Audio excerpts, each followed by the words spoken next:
Welcome to the Rangers Today Baseball Podcast. From the bus leagues to the big leagues, the Rangers Today Baseball Podcast has got you covered. Here's Jeff and John. Hey everybody, and welcome to the Rangers Today Baseball Podcast. This is episode number 121. I can't believe it's been that many. And Ron Washington, the manager of the Anaheim Angels? Whatever. They change it every other week. Former Texas Ranger manager is going to be joining us shortly, but we got to talk about the Big League Club, remind everybody about where to sign up for rangerstoday.com and the YouTube channel. And you're having to deal with courts in Arizona. And yeah, not for anything too illicit, just a moving violation that I didn't think I was. No handcuffs are coming out. I mean, I was guilty, but anyway, I didn't win the case. Okay. You didn't do that. So we get Eric Nadale's things going tonight. He's got his fundraiser for mental health. My wife and I are going to go out there and check that out tonight. So that's good. Always good for Eric. You guys, there's auction items. Go follow him on Twitter at Nadale E. However he does it. Go follow him on Twitter if you follow him there or anywhere on social media. ER, yeah. Nadale ER. Yeah. Nadale ER, because he's got some good stuff. It's good links to some auction items there, some good things that they're doing to raise money for mental health awareness, which is a big cause of his that he likes. And anyway, we got to talk about the Big League Club. Last week we were pretty excited. They were on a roll. They were going good, and now you got to talk. I mean, they ended a 5-game losing streak last night. Yeah. I guess that's just kind of the way baseball season goes, you know. But right now, for this team is with the 13 players on the injured list, and it's just going to be up and down and until they start to come back. And you thought maybe they're breaking through against the Royals and the A's, and then they go to Colorado and inexplicably kind of get swept. And the Guardians are a good little club, so they are good. They really pitch it well, and their bullpen is really good. So anyway, but the Rangers are 1-0 in their last one game. That helps. Off today, have the Angels coming in. That's why Ron Washington's coming on our show. It's been bumpy. It's the only thing that's been good has been the starting pitching. Yeah. If you subtract the Jack Leiter start. Yeah. We'll talk about that in a second. Yeah, but John Gray has been the ace. Yeah. He 6 1/3 scoreless on Wednesday. He's lowered his ERA to 2.08. That's all-star material right there. I know it's he has just been May 16th, but he's attacking the strike zone. He said he's taking chances in the strike zone. Well, all these guys have really good stuff, and at some point they have to trust it, and it's hard to believe that they wouldn't. And John's had good success. He's never been a terrible pitcher. No, he's never been an all-star. But he's trending that way now, and he was trending that way early last season, and then it kind of fell apart on him. But with the game in Colorado, and I'm sorry, with the All-Star game in Arlington, Jesus, what was I thinking? And Bruce Bochy might have a say in who makes this team. And if John Gray keeps this up, then the players are going to vote for him. But if he were to get a raw deal, snubbed, I think. Is the word I'm looking for. Yeah. Then Bruce Bochy might be able to fix that himself. But anyway, his stuff is really good. His slider is one of the best in the game. There's just no doubt about it. His velocity has ticked up from where it was to start the campaign, and he's just confident and sees what happens when he throws strikes. The walks have been way down. That's a key for any pitcher, but it's been a key for him. It's been a key for Andrew Heaney. Just throw strikes and let these guys get themselves out. I mean, if you look at stats, the best hitter 70% of the time is going to make an out. So these guys will get away with mistakes. Their stuff is so good, or their mix is so good that the hitters are guessing. And there's just a lot of advantages to pitching the strike zone, and that's been Mike Maddox's philosophy since day one in 2009. Yeah, and a lot of guys it looks like are adhering to it now. Scratch my face there real quick. By the way, we did get our World Series ring finally. And if you didn't know that, they handed them out Tuesday night. So I'm just making a joke there. but I got my World Series ring.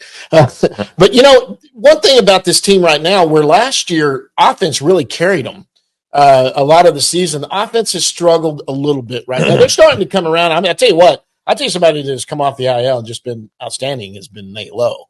Nathaniel Lowe, who's been hitting well. Josh Smith is cooled. He has. Duran has not done bad. He's starting to come in and hitting the ball hard. Seager is starting to get there. Now Simeon has had a great start to the season. Yeah, Simeon's the reigning American League Player of the Week. Yeah. Had that real good stretch there in Oakland last week to help catapult him to that award. Corey Seager is hitting the ball harder, which means his timing's getting there. He's got a couple home runs already. Well, I guess just one on this homestand, but that's like 3 in the week. He has just some loud outs. He won 113 yesterday. Hit a ball 113 miles an hour yesterday and made an out.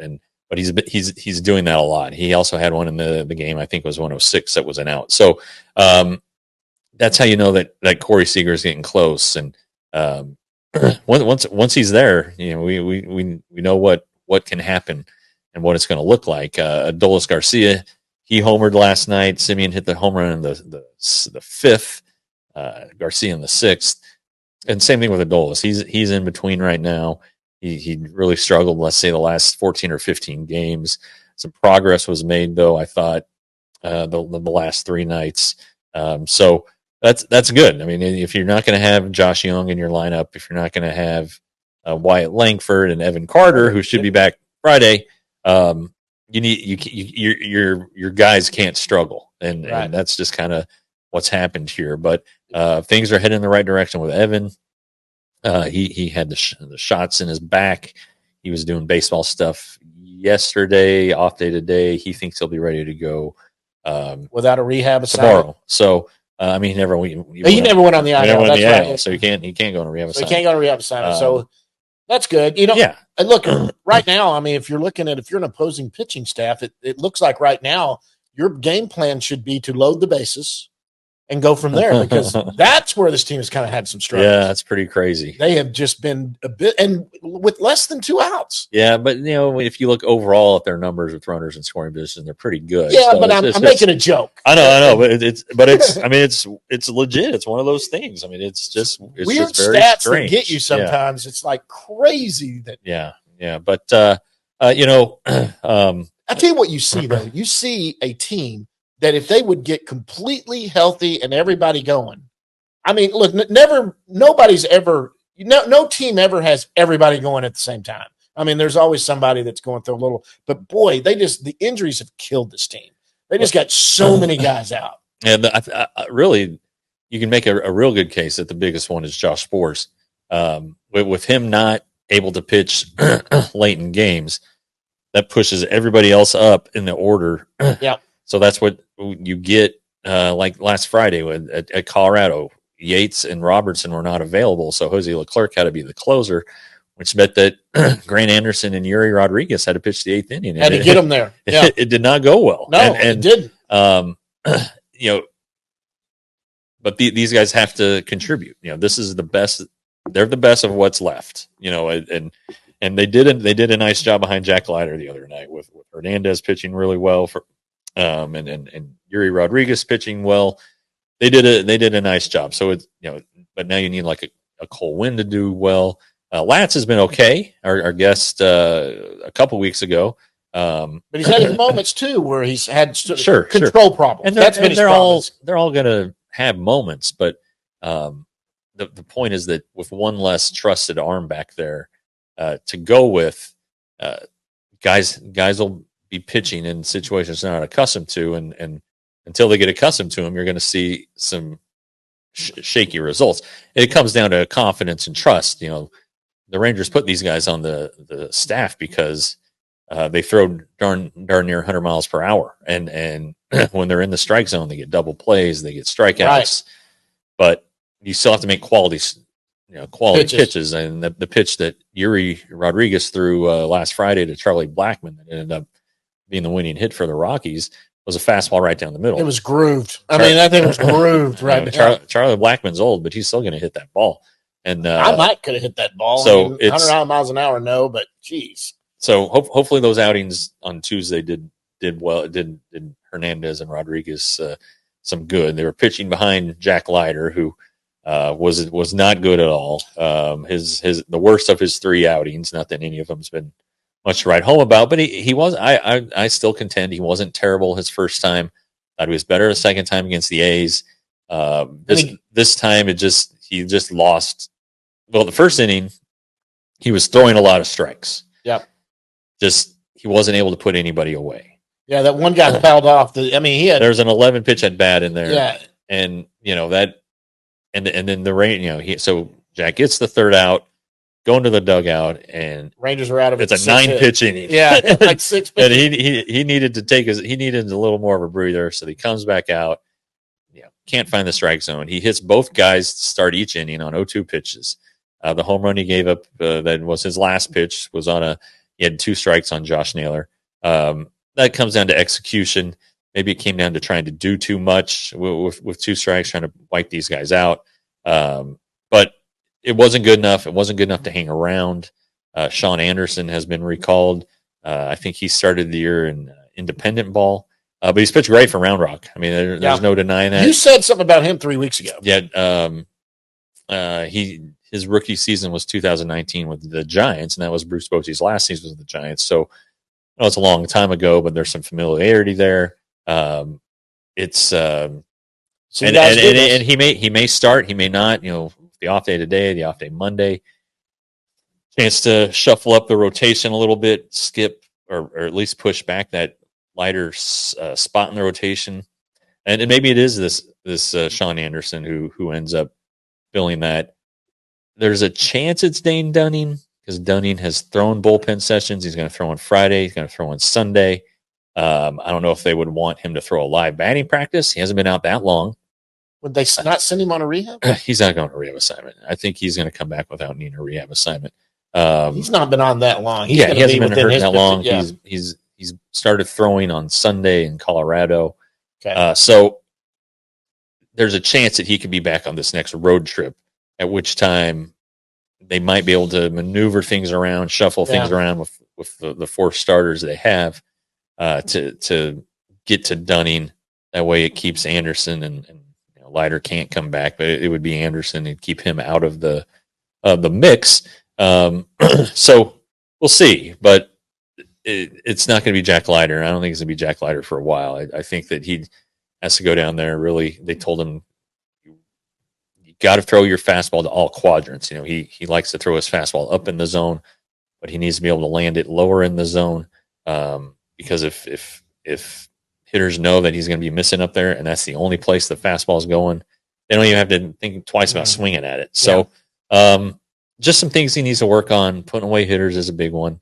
But in the heat of the moment, you see people on Twitter who are, "Oh, he's terrible. He's a bust." Blah blah blah. He's got 3 starts. All right, he's not a bust, not yet. He's got a while to go until we can attach that label to him. I will bring up Roy Halladay if y'all want to go back and look at Bust, who would just totally shit the bed. I'll say it when he first came up as a big leaguer, and they sent him all the way back down to A ball. Yeah, he came up and almost threw a no hitter in his first start at the end of his first taste of the majors, and he was awful. And then you're right, they sent him to A ball, made him retool everything. He came back, became a Hall of Famer. Yep. Greg Maddux had a 5.52 ERA in his rookie year. I mean, yeah. He didn't have a 16.79 ERA. Justin Verlander had a 7-something ERA. Yeah. I mean, these are great pitchers who he's got they have to figure it out. And Bruce Bochy brought this up yesterday. He said there are a lot of great players who've had to go back to the minors. Mike Trout had to go back to the minors. Yep. Mike Trout got called up in August of 11. And got sent back down before he became Mike Trout. Yeah. And it didn't have to do anything with the manipulation of his contract that April. This was in 2011 in the summer. And he came up, he hit 200 or a little bit less, and they sent him back out. So there are it happens to everybody. But Jack Leiter knows he needs to be better, and he should be. And once he gets there, hey, the Rangers I don't know if Andrew Heaney is going to resign in the offseason. He'll be a free agent. That's one rotation spot. John Gray has 1 more year, 1 year after this year left on his contract. Nathan Eovaldi has some strange, has to hit an innings limit for the contract to automatically vest. I'd imagine, of course, that the Rangers would be interested in re-signing him. It doesn't happen, but Jacob deGrom will be back next year. Yeah, they're at some point the Rangers have to have a homegrown starting pitcher in the rotation. And I have a feeling I know who that guy is, but we talked about him some in our new minor league show, by the way, that's coming out. I still think the guy that may end up surprising everybody and being the top pitching prospect in this organization is going to end up being Kumar Rocker. And I just could be. Yeah, that guy was projected number 1 overall up until draft year. Then there were some questions. Then he stayed back, played independent ball. Then he was drafted the next year and number 4 overall by the Rangers. He gets injured. He goes through Tommy John. He's coming back. He's not. He looked good playing in high A before he went out with the injury. So that guy right there, since high school, has been a new pitch. Right. Well, and he's Leiter and Rocker aren't Owen White who can't judge his relief appearances against who he is. Right. If you go a little further down, like Dane Acker, we really like Dane Acker. The Rangers really like Dane Acker. They loved him going into last year. He was injured, had a knee injury. Winston Santos is a little far away. Jose Corniel is a little bit far away, but there are more guys who are being developed. Josh Stephen, also on our minor league show, he's in Double-A. He's developing too. So, but at some point, one of them's got to hit. You can't just sign free agent pitchers every year. I mean, you can. Don't get me wrong, and it's very. I don't think people realize this. It's rare to have a homegrown ace. I mean, they happen. Every team goes through it, and they have it. The Rangers have not had great success with homegrown aces. In fact, I've said the one homegrown ace they've ever really had was Kevin Brown. Right. Yeah. But that became a true ace. They've signed and had aces on their staff. Sure. They've had Nolan Ryan. They've had Jacob deGrom right now. Lee that came in when they traded for Cliff Lee. Then they had. They've had Ferguson Jenkins. They've had Gaylord Perry. They've had Hall of Famers. Bert Blyleven pitched for but they weren't homegrown. They weren't drafted and developed by the Rangers. That's a problem. And they're trying to get there, and these guys are getting to the upper level. And look, the game's changed too. Yeah. Since those guys played back then, they used to throw a lot more pitches and do that. I don't know. I still have Nolan Ryan felt this way about it. I've kind of wondered this too. Nolan Ryan used to throw 220 pitches a game and then would pitch 5 days later. They're babying these arms. I don't know. I don't know. Dr. Meister said it. They throw a lot harder now than they used to throw. Yeah. Well, Max Scherzer is an interesting guy to talk to this about. Speaking of pitching injuries and what's happened, and he went to the 60 day. He was on the 15. It looked like he would be back in time. His back's fine. He's got this nerve issue, and it's a big deal. There's nothing structural with any of the ligaments or his neck. It's just a straight nerve deal. And at his age, he's not going to screw with it. Yeah. But he's gotten shots. He played catch yesterday. Friday, all the shots should be pretty well into the system. So he'll get a pretty good idea of what he's going to be able to do. But, he knows of pitchers, including Steven Strasburg, who he knows well from his time with the Nationals. It's not something to mess with. It's a long-term deal. It's in his thumb, right? Well, yeah, they thought it was a ligament in his thumb. Started there, went up, got to the triceps, which was a red flag. So they had a bunch of tests done. Every imaging came back clean. No nothing on the imaging. But this is a guy closing in on 40 or right at 40. He's not gonna. When you don't feel right, you overcompensate for an injury, and you can ruin something. Well, he is a smart guy. Yeah. I'd rather he knows his body. But so we'll see what happens there. But in terms of he was a homegrown guy by the Diamondbacks. Justin Verlander, homegrown by the Tigers. You're the homegrown guys you can name because it's so rare. The Giants had the the great Lincecum and Kane, Madison Bumgarner. The Braves had Tom Glavine way back when. Right. Hudson Mulder Zito, of course, for the A's, very famously. Andy Pettitte was a homegrown guy for the Yankees for all those years. Right. Mariano Rivera too. So they do happen. They just don't happen for the Rangers. And right. For a team to be successful, you have this cheap option in your rotation for several years. You can spend that, allocate that money other ways. Right. So anyway, I think the closest thing they'd come to was maybe C.J. Wilson did good for a couple of years. Sure, there. He was the Rangers pitcher of the year for a couple of years. Yeah, and but he wasn't a true ace. He was good though. He just wasn't that guy. You know, an ace. When an ace comes out, you're going to be in a game. Aces rarely have a blow up where they go out and give up 6, 7, 8 runs, something like that. It happens to every one of them. They'll just get blown away one night. They can't locate anything. But an ace comes out and he can stop the bleeding. He can end the streak. He can keep you in a game when you're not supposed to be in it. And when he's going out that, hey, if we can just get 1 or 2 on the board, we might be good tonight. Yeah. And that's the way the offense feels. They're a little less pressed, and then all of a sudden they put up, good runs for them. And good Lord, they just, right now they've got one in Jacob deGrom. He's just not healthy. Max Scherzer used to be an ace for sure. He's not an ace anymore, but he's good. This Evaldi, Yeah, sure. I mean, right now it's John Gray. I mean, John Gray's fulfilling those, meeting those qualifications, and not sure he can do it long term just because he's never has. But he's really good right now, and really good. And the rotation is giving the Rangers a chance, and that's what a starting pitcher is supposed to do. That's his job. Give the team a chance. The starters, again, the lighter start notwithstanding, have done that. Jose Urena has been really good. He's going to pitch this weekend. Did. So anyway. Well, then let's do this. Let's end it with this. Yeah. Let's look at injuries and talk about timelines. Evan Carter's not on the IL. He's coming back probably tomorrow. Yeah. Friday. So let's look at who's on the IL and who's the quickest to get back, you think? Let's just do the highlights. I don't know if we need to know when Austin Pruitt's returning is what I mean. No. But okay. The names that the Rangers are going to count on. Sure. What's the order? We'll start with the first one back. I think will be Dane Dunning. Okay. Rotator cuff strain. They thought about not even putting him on the IL. That's how mild they think it is.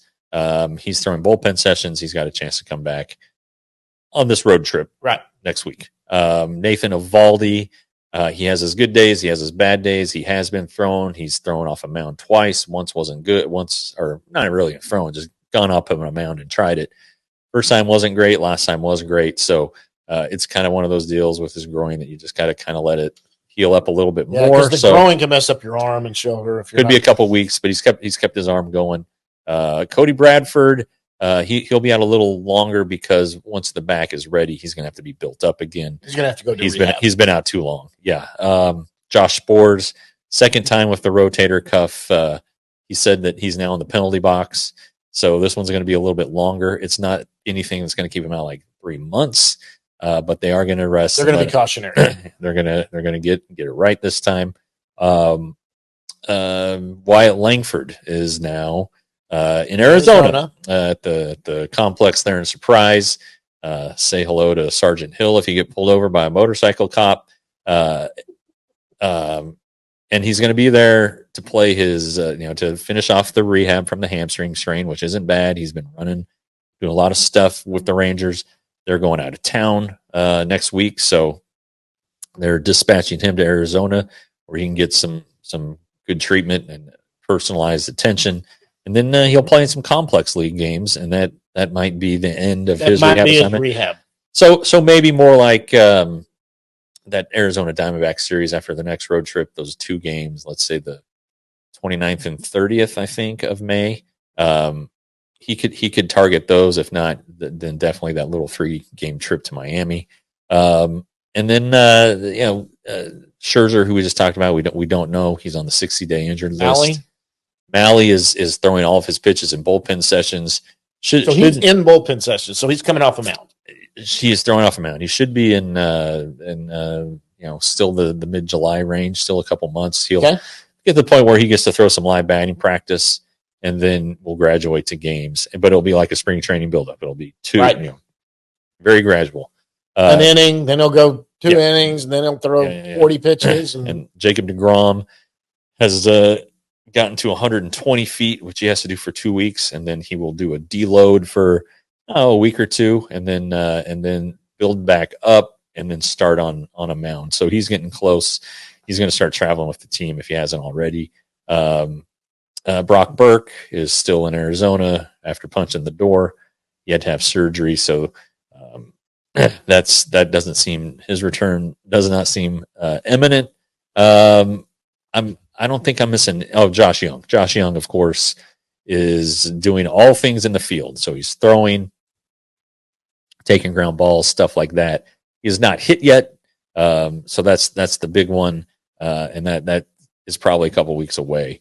Once that happens, he will have to go on a rehab assignment. Probably go to ACL first, maybe. I don't know where he would go. He hit live batting practice. Maybe him and Malley can pair up. He has a little more stature than Wyatt does. Even though they haven't, he hasn't played a ton more games. But hey, Frisco, you may get to go out and watch Josh Young play. So he'll lead off and play every day. These guys are coming back. It's just, it takes time. And fortunately, in a 162 game season, you do have time. And fortunately, the Mariners aren't pulling away. The Astros are playing a little bit better, but they're still but they're far enough back. They're putting sticky stuff on the glove or whatever. They got busted again. Blanco, the guy that threw the perfect game, no hitter. Yeah. He get busted with that on there. I mean, everybody's making fun of that. People are saying that could be sweat that gets on it, but it's on the glove. That's where you have an issue.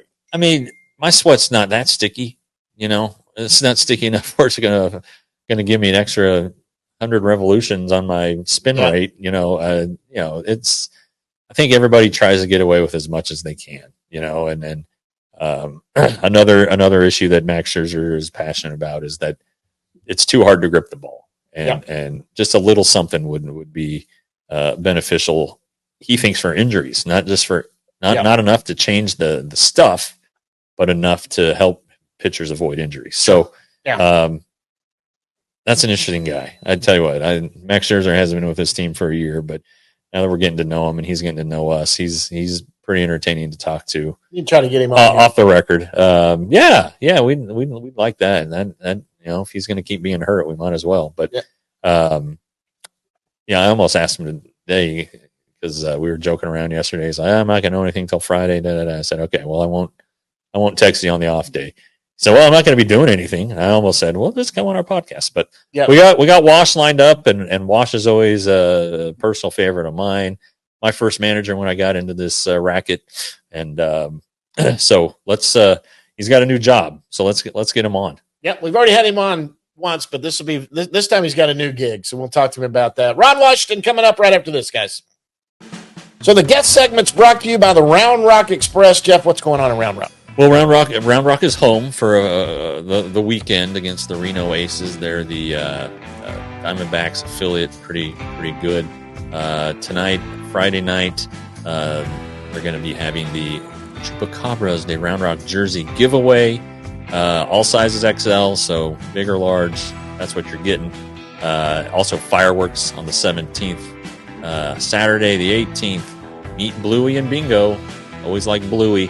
Also an animal shelter donation drive. So you know how we feel about dogs at this show.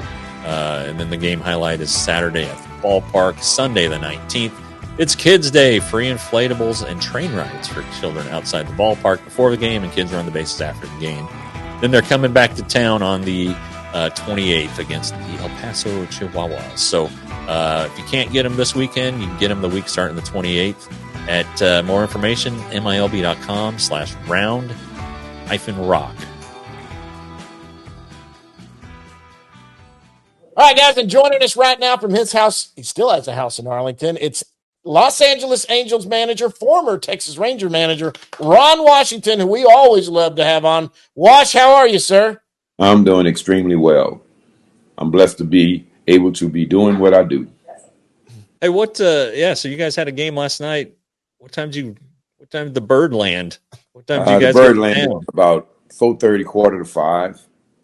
Yeah, so by the time we got to the hotel and the luggage and everything arrived, It was about 10 minutes to 6 by the time I got home. Why did you guys fly last night? Why don't you just get a nice round of sleep in Anaheim? Well, we have the day off, so Yeah. we decided we'll fly, and they can get in. They can sleep as long as they would like to, get a nice dinner, and get prepared for the game tomorrow. So Okay. I'm okay with flying at night instead of waiting until the next day. Okay. Can you sleep on a plane? Are you able to do that? Sometimes you can go out, but most of the time, your senses is aware. You may be thinking you sleep, but no, you're aware of everything that's going on around you. So that was one of those flights I had last night. I can't sleep on it, but you can. Oh yeah, that's the one thing in life I do well, Wash, is sleep on planes. Sleep on a plane. That's it. It's a short list, but that's number one. Yeah. So you're coming off a win, so happy flight, as they say. How's year one going in Anaheim? Well, it's a development year. You know, we have a lot of young kids that's in their first year, and we're trying to get them to understand what it takes to win. We may not be winning ball games, but every ball game we don't win, it's a prelude to what it takes to win. And we have to get them to understand the grind and the little things in the game that you have to do to be successful. And the month of May has been, in my opinion, very successful because of the way they are playing. They are getting better, and as each month comes and goes, I think we will continue to get better. And the amount of wins we're supposed to get, we will get. Well, I can't help but think that your first year as a manager, your first few months when you were in the Rangers didn't go great. I'm just wondering if you're seeing any similarities, because eventually that turned into a development year. I knew the 07 Rangers had some pretty good ball players to start the year. You seen any similarities? Yes, I do. The only thing is I see a little less experience, and that little less of experience that I see, it shows up between those white lines on the baseball field. But each day they're beginning to learn what it takes and how you go about your business to be consistent and be able to sustain. So that's where we are. We're trying to work on that consistency, trying to play the same type of game every night, give ourselves a chance every night on the offensive side, give ourselves a chance every night on the pitching side, give ourselves a chance every night on the defensive side. And it's a slow process, especially when you got kids that never had to go through it before and at the major league level. Yeah, the way that you believe the game should be played is a little bit different than these what a lot of these kids probably know. Not even the kids, even the veterans. Are you having to? I don't want to say go back to basics, but you like to put guys in motion. You like to create things through good baseball plays. Is that something that's having to be learned? Yes, it is, and that's one of the hardest things for me, because I'm constantly telling them it's hard for me to play baseball because I just can't sit back and watch us just bomb away, and we don't have bombers. So how can I just let everybody go up there and swing and swing and swing and swing? So, the execution of the game, they're beginning to learn it. Early in the year, it was hard, but now they're beginning to grasp it. They're beginning to grasp it. They'll be beginning to grasp the suicide squeeze. They're beginning to grasp the hit and run. They're beginning to grasp the regular sacrifice. They're beginning to grasp just moving runners, playing the game. They're beginning to grasp that. And the only reason I want us to be that way is because we don't have the power. We can't slug. So since we can't slug, we got to do the fundamental things of the game. Yeah. I mean, you do see it if a runner is second and no outs, and somebody hits a ball on the infield to the right side, and the guy goes at third. You see, he gets high fives when he comes to the dugout for making an out. You just don't see it that much. Yeah. And it's just it's just as I've mentioned, you were my first manager, so a lot of what I've learned about baseball is from you, and that's one of the things I've learned is do something productive when you're at the plate, even if it's these kids today, Jeff, they're result oriented, And it's okay to be result oriented, but you have to take care of business to reach the result you're looking for. But they mainly look for the result before they take care of the product or the process of the result. They don't take care of the process of the result. They just want the result. So that means you have to slow your mind down. That means you have to be a tremendous teammate. And as you mentioned earlier, you got to be a productive out in certain situations, because you will get you 400 or 500 at bats to do exactly what you want to do with it. But those 80 or 90, that's for the team. I want you to handle those just the way you would handle those ones you can go up there and give away. Yeah. Yeah. Just kind of looking at your roster, we know Mike Trout is on the injured list. Obviously, a huge blow. Nobody likes to lose Mike Trout. Yeah. It seems like he took that one pretty hard. How's he been in the as he's trying to get back from his injury? And well, he's been the first one. He's been the first one to the clubhouse. He's out on the field cheering the guys on. He's in position to help them with things that they may have questions for. He's working hard to get back. Everything you would like to see, he is doing. And when the game starts, he's out there for first pitch, and he's out there until the game is over. You see him sitting on a bench talking to the young kids. Exactly what I want him to do, because they have so much respect for him.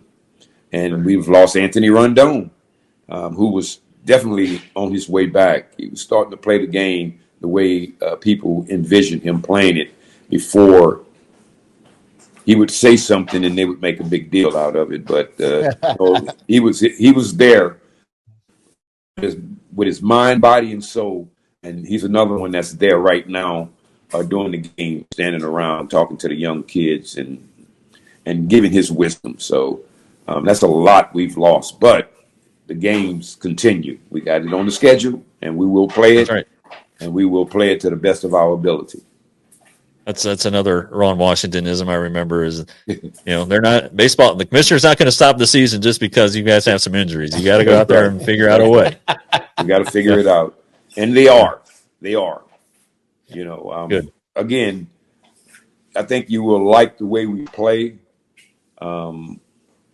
They get after it, man. They get after it, and they do remind me of those guys over there. My first year in Texas, my second year in Texas, and my third year, and watched it grow. Well, it's happening here. It is a slow process, but we're enjoying every night, and we're getting better every night. And the main thing they're learning is how to win. Not too much we might have a losing record, is they are learning what it takes to win. And when they figure it out, we're going to be solid. You mentioned, your first couple of years here, you had second year, you had a young infielder named Elvis Andrus, and then you went to the A's. You had a young infielder named Marcus Simeon. You went to the Braves. You had a young guy named Ozzie Albies, and now you have a guy named Zach Neto. How is he coming along? Because he was thrown into it last year pretty good, and I figured he might be a guy that could use some Ron Washington tutelage. Well, he's a very smart kid. He's ahead of the game on the defensive side more than he is on the offensive side, and his offense will catch up. But he loves to play defense. He's always picking your brains about things. I'm very impressed with the way he goes about his business. He's always on the bench in my ear, just asking questions about everything, and it's for real. And you watch him go out there, man, and he's just holding everyone else together. He reminded me of Dansby Swanson when I first got to Atlanta. Very smart kid, just was trying to find his way offensively. But one thing about him, he never let his defense affect his offense. And this is what I see with this kid. He hasn't spent a whole lot of time in the minor leagues.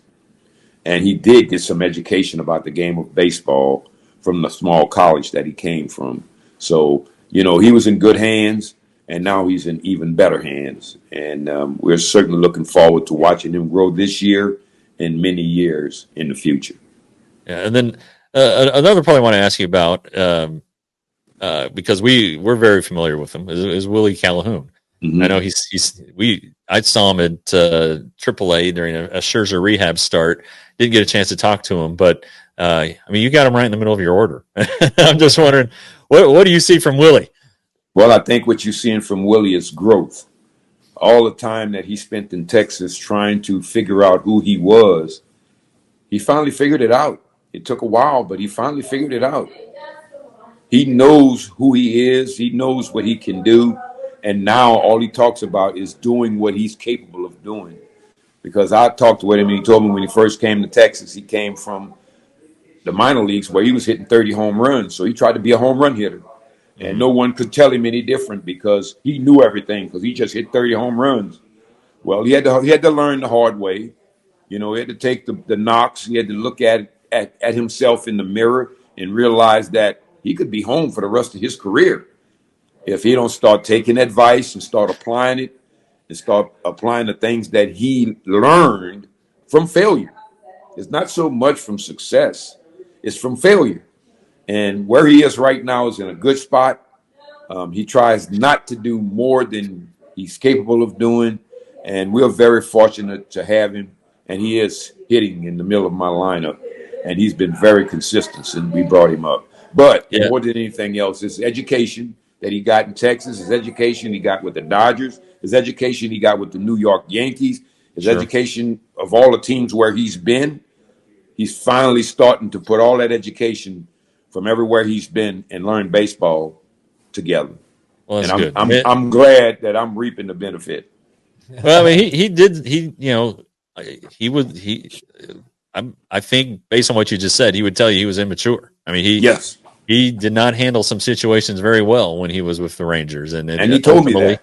He certainly told me that, Jeff. Yeah, he said he was hard headed. He was Willie Calhoun, and he learned from that. And most youngsters have to learn from that, especially it's a great lesson. Yes, it is. And you get to hang around now and learn from that lesson. And then there's some of them that don't get that opportunity to learn from that lesson. They're gone. One of the best things that can happen to anybody is to get humbled. Yes. Get humbled and learn a lot from getting humbled and turn that into something.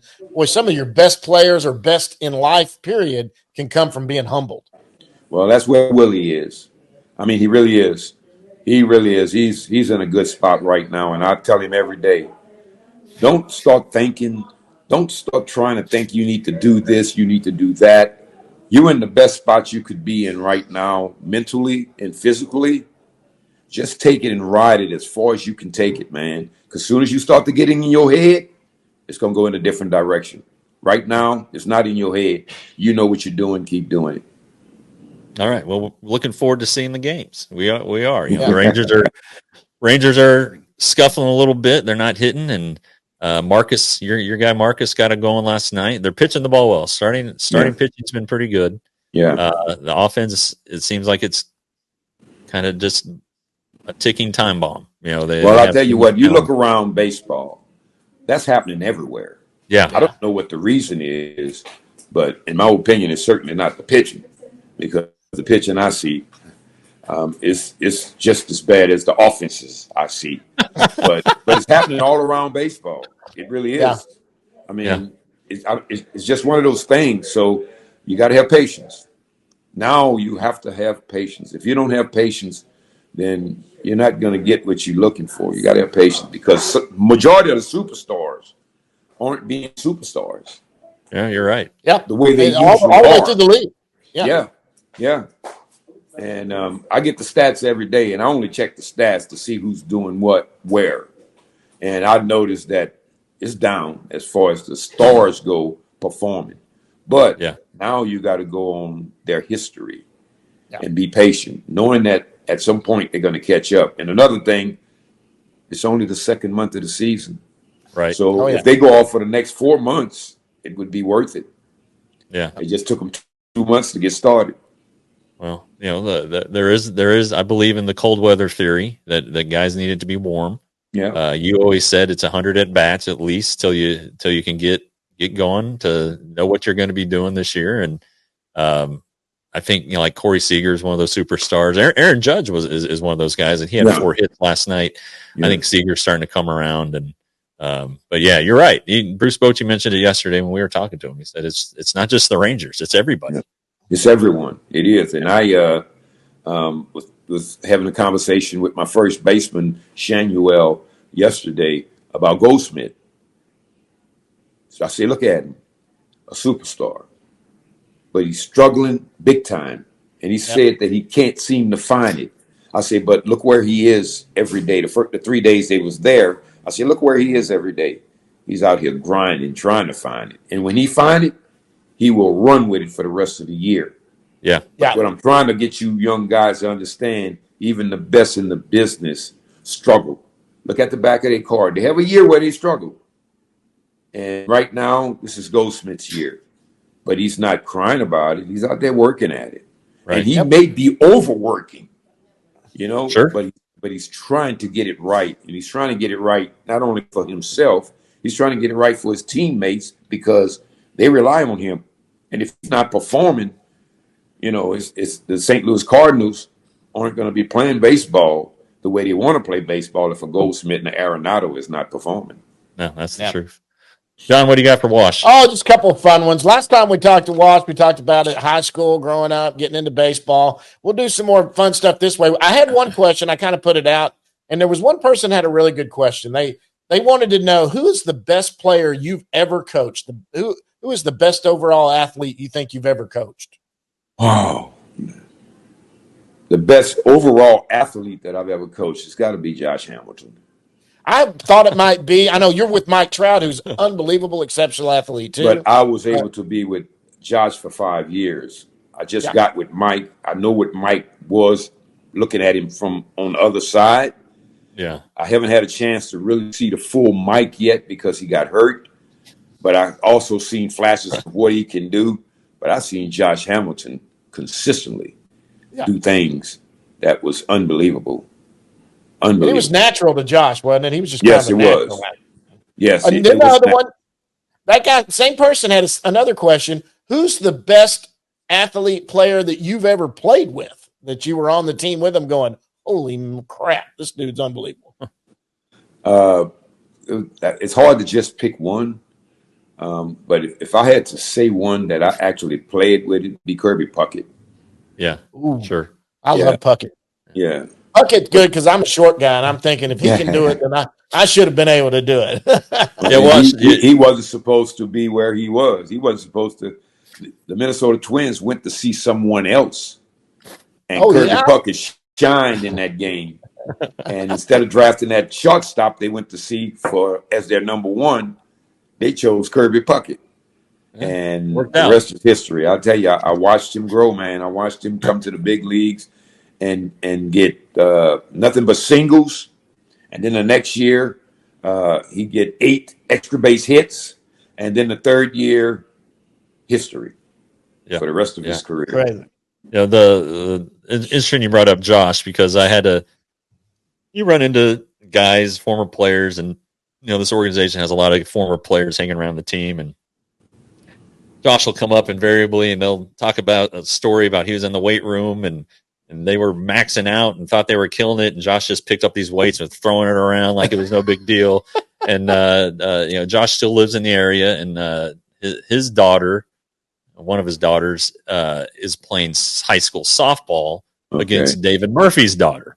Okay. And so Murph ran into him a couple weeks ago and sat down and talked to him, and super engaging guy as always, but then he's going to disappear for a little while and then he'll come back. And but he was honestly, for those years, he was Mike Trout before Mike Trout, and maybe not the patience, but he was a freak. There's just no way to around it. He was so talented. He was very talented, and people don't realize it though, but he was a great teammate too.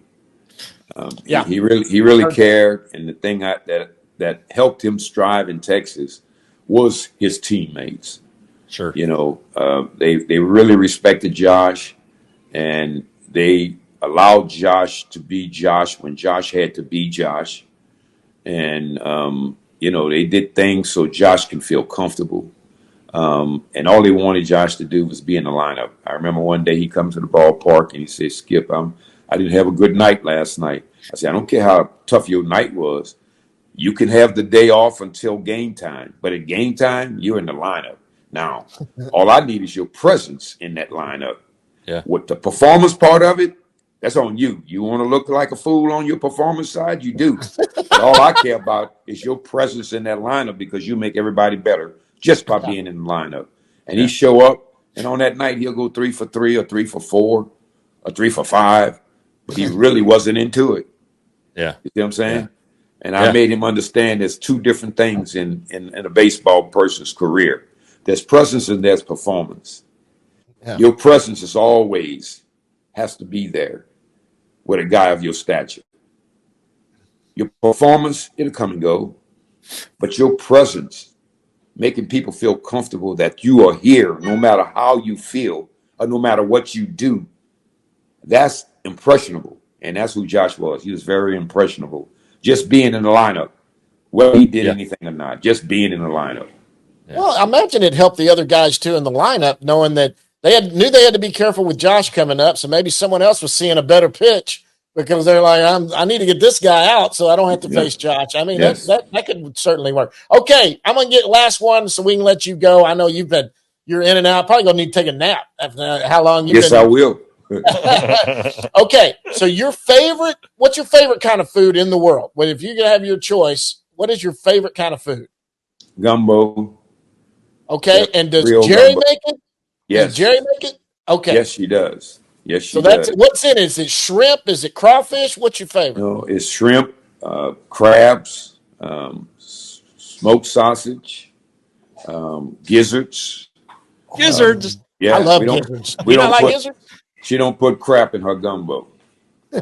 She don't put chicken. She don't do all that stuff. I mean, people make gumbo the way they want to make it, but she make real seafood gumbo. Yeah, you don't like it spicy though, right? You're not a spice guy. No, I can't handle the spice. I'm soft in that category. That's the only way you're soft. That's it. That's it. Well, listen, Ron, it's so nice, Wash, to have you come on with us again. You and Jeff go way back. I'm just getting to benefit from it, getting to meet you. It's been great meeting you every time you come into town. I'll meet you Friday. I'll come out and say hello. Jeff, anything? We'll let this guy go back. No, we're glad you're back where you're supposed to be, managing a ball club. And, absolutely, that was long overdue, and it's really fun to see. We're pulling for you. Well, the benefit is mine to be able to sit here and talk baseball with you guys. Nobody better to talk with than Ron Washington. I can tell you that. Absolutely. Well, thank you, guys. And that's Ron Washington. I'm looking forward to tomorrow. Yeah. All right, we'll see you then, Ron. That's Ron Washington, guys. Okay, next we're going to go down in the bus leagues. Down in the Bus Leagues is brought to you by the Frisco Rough Riders. Jeff, what's going on at Frisco? Well, they're in Amarillo, as we are going to discuss here in a little bit.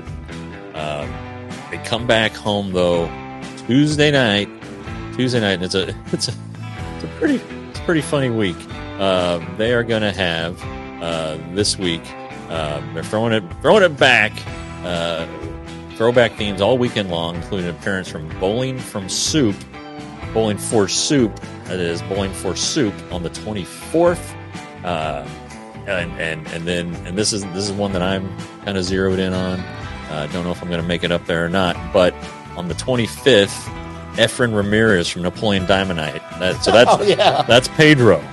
He's going to be there, and then also the Frisco Club is going to look back on their 2004 Texas League Championships 20 years ago on that. And then, as always, they have fireworks on Friday and Sunday. Go to milb.com/Frisco for more information.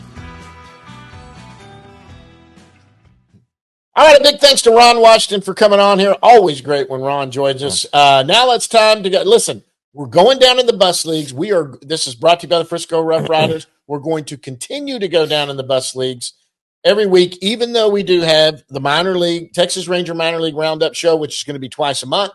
Some of this stuff, if you guys are listening to both, you're going to hear it. It's pretty much the same info from the other one, but that's okay. But we want to make sure you do that. Go listen to the minor league show because there's some minor leaguers and some front office that you'll want to see on there. Bus leagues. We start at the top with the Round Rock Express AAA affiliate. 22-18 is their record. They're 7-3 in their last 10.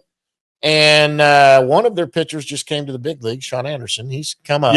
Yeah. Jack Leiter will be back there. Jack Leiter will go back there. Hopefully, Owen White too. Yeah, it sounds like we keep making excuses for these guys, but it's hard to do what they've been doing, coming up, coming down, coming up, coming down. They need to get into a routine again. I think. I think honestly, I think the Rangers were hoping that Jack would have had a good start, could have kept him around and allowed him to get a routine. That didn't happen. So he'll be back in Round Rock. Had to get arm. Or he's pitched so good. He's been terrific. But Derek Hill is playing his tail off, the outfielder, doing a great job. If he's on the 40-man roster, I wouldn't be surprised if he was up here already, but he's not.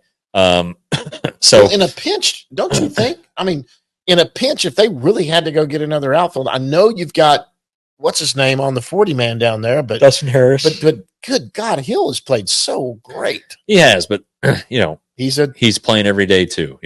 He's Danny Santana. He could be just a breakout year. Are you going to play him every day? Probably not. And so if he sits for a week, what does it look like? So, but he at least is putting himself in good position. He's only helping himself. That's all he's doing. It's gonna if it doesn't happen here, he's affording himself the opportunity to go somewhere. Yeah. So good for him. Andrew Knapp, Sam Huff, who's on the 40. Knapp is not doing real well at catcher too. So it's with the way the bullpen is, probably need to watch guys like excuse me. One guy is Adrian Sampson. He's starting, but he's been a reliever. Could do that again. So the big lefty is healthy and on the 40-man roster. So that's going to help out as well. Antoine Kelly. But did you see what happened to him last night? So he went out last night and was touching around 90. Oh, and they pulled him out. I saw where, forget who it was that was there watching it. They brought him out of the game, but he stayed there. He didn't go anywhere after the game. He was high-fiving everybody, but they said something was off. He was hitting 92, 93 at the highest. Yeah. Well, because he's a hard thrower. I think he gets it up there, but he had been injured and he had come back. Right. But there was something that caused them. They went and yanked him and pulled him out. There you go. You got to watch him then. So, but anyway, there aren't a lot of options down there. And so there's not. Yeah. But Adrian Sampson would be a decent addition if the Rangers need to go get a guy. This may be a dumb question, but you've got Mark Church on the 40. Can you move him to the 60-day IL? I think he has to be activated. I don't think you can put a guy who's on option on the 60-day injured list. Okay, all right. Because I was trying to say, I don't think. I could be wrong, but I don't think so. So anyway, Round Rock not doing bad considering all the roster turnover they've had. Frisco, they're the ones doing the best actually, and I think they were the team that. Last time the Rangers were really good, the team that kind of suffered in their organization was Frisco because you kind of had the AAA guys where your best athletes were down in your lower system, and Frisco was kind of that fill-in space there. Frisco, you kind of thought it might be that way this year. There were a couple of names you were looking forward to, but last year they were loaded coming into the season. Right. But, man, they're 21-12, 7-3 in their last 10. They've gotten some great starting pitching. We talked to Carlos Cardoza today. The bats have been doing pretty well. They're in second place by a game, right? Just a game out? They're a game behind Midland, the A's AA affiliate. But if they were doing what Hickory was doing, no one would be throwing their hands up going, what the heck's going on? They would not. Abby Ortiz has been good. They've had the guy, what's his name, Freeman, and we had on. Cody Freeman, yeah. And they are just playing well. Yeah. Maybe it's the Cardoza effect. It could be. It could be. Good. It starts with their pitching. Dane Acker and Emiliano Teodo, who, let's be honest, a guy who throws 102, if he can control it, he may become an option for the bullpen. He must be funny. Did you hear what Steven said? Because we've already heard he was funny, and Steven said he's a clown. Yeah, well, as long as he's throwing strikes, he can be whatever he wants. Absolutely. On the hitting side, Josh Hatcher, continues to do very well. Aaron Zavala is coming around. So they're pitching well enough for the offense to do just enough to win ball games. And that's hey, winning is you got to learn how to win. You know, it's all about player development, and part of development is learning and knowing how to win games. Winning is the name of the game, no matter what. And scratching and clawing is one way to learn how to win. Speaking of winning, there's a team that's not winning, and that's the Hickory Crawdads. That's the high A team. They're 12-22, 2-8 in their last 10 games. They have struggled mightily since the beginning. They did have some good news last week. We touched on it. Cam Cauley is back. Yeah, he hit a home run his first game back. He had hit a couple in the ACL. Did we ever find out what exactly his injury was? He had turf toe. Okay, and you know, his game is built on speed and defense. And I don't know how a baseball player gets turf toe, but he had it, and so it doesn't go away. It kind of lingers. So I think they got it to the point where he can manage it. But he is, you know, he wins with his athleticism. And but he also made some changes that we've talked about, I think, previously on the show. He's got a little more pop, hitting the ball with a little more force, a little more impact. But they just aren't hitting. That team just isn't hitting. They're pitching okay. You know, Aiden Curry had a better start his last time out. Winston Santos is still really, really good.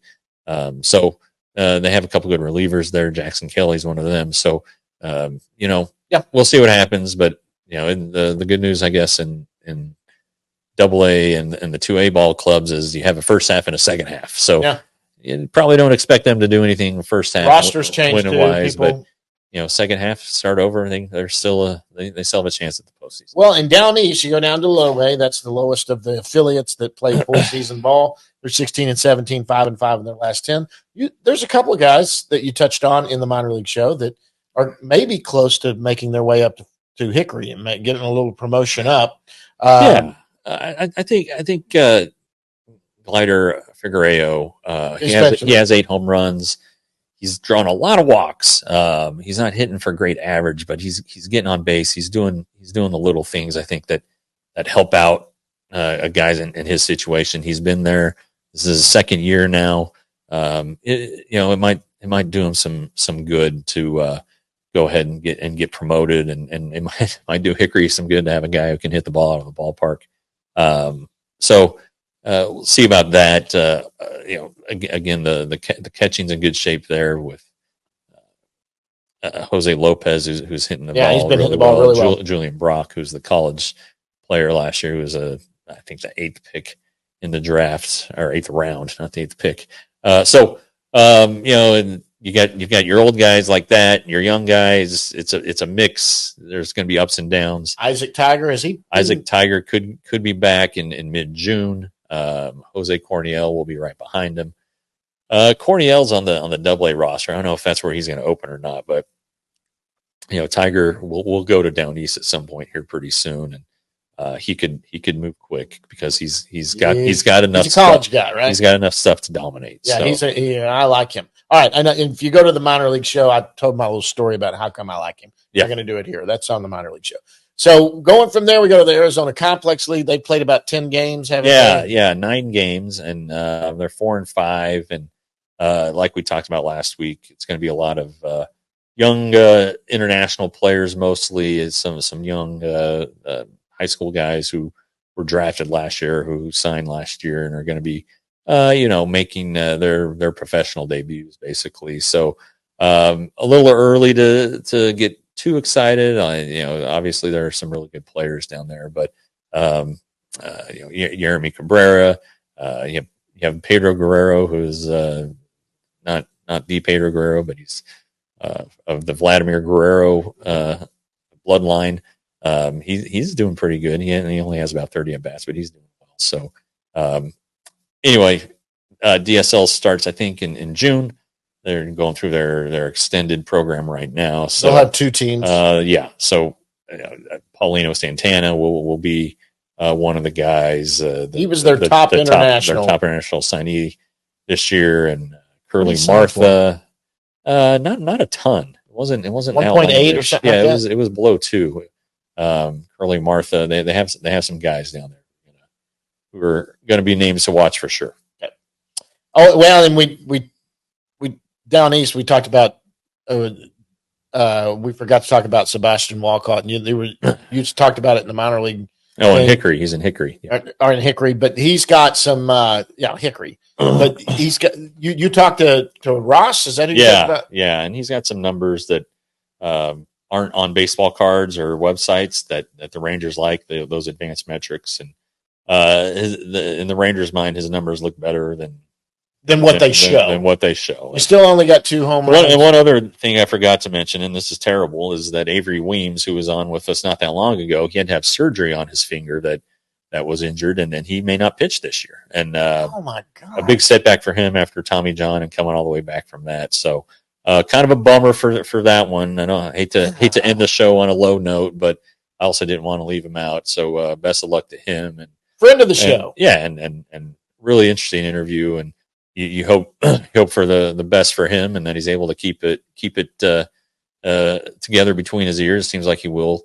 It just seems like another obstacle. If you go back and remember his story, just another obstacle for him to overcome here. So if anybody's going to do it, it's going to be Avery Weems. Absolutely.